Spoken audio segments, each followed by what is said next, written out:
So I think the circular economy is best defined in opposition to the linear economy that we currently have. What do I mean when I say our economy is currently linear? Well, it's currently a one-way conveyor belt. We take resources out of the environment, often tearing up the planet at the process. Think mines, deforestation, drilling oil out of the ground. We make those products, we make those materials into products. Yeah, that's the next step on the conveyor belt, often in polluting factories, polluting rivers, putting smog out into the atmosphere, right? Think big factories. And then finally, we consume and use our products all too often for too short a period of time, and they end up being disposed of and going to waste. So we've got this one-way linear conveyor belt converting our natural, beautiful world, our living home, into landfill, piles of rubbish.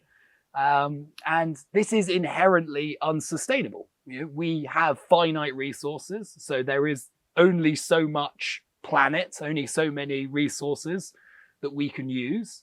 And yet we are currently peddling a linear model of infinite consumption, infinite growth and consumption, thinking that we can just tear up more and more of the planet and turn more and more of it into waste. But obviously, intuitively, we all know that that is unsustainable. You cannot infinitely consume a finite amount of resources. So a reckoning with our current economic system is inevitable. We will have to change the way that we consume resources. We cannot keep turning our natural world into rubbish. There is only so much natural world for us to destroy. So what is the circular economy then? Well, the circular economy acknowledges this reality. It goes, okay, we can't keep doing that. How could we keep consuming resources, allowing us, humans, to live the quality of lives that we want, but for a much longer time, let's say infinitely? Well, in order to do that, we need to make a finite amount of resources last forever. And the only way of doing that is keeping those resources in an infinite cycle where we are using them, reusing them, recycling them, repairing them, and keeping the base resources in an infinite cycle of use and reuse. And through doing this, we can ensure that we can meet all of our human needs. We can make all of the products we need, the cars, the consumer goods, etc.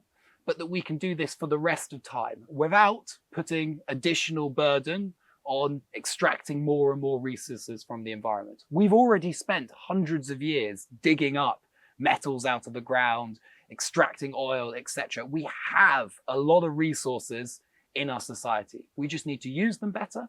And the circular economy is a guiding set of principles of how we can do that, which we can break down in further videos. But the core tenets are that you want to reduce overall consumption. That would be the number one aim, and rethink how we are consuming things.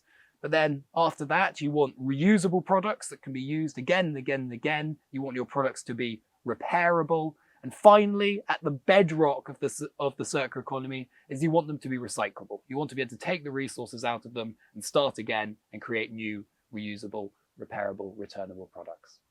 And so that's what a circular future looks like, and really in some ways is inevitable. It is the only way that we as humans can live in harmony with the natural world and continue to exist on this planet.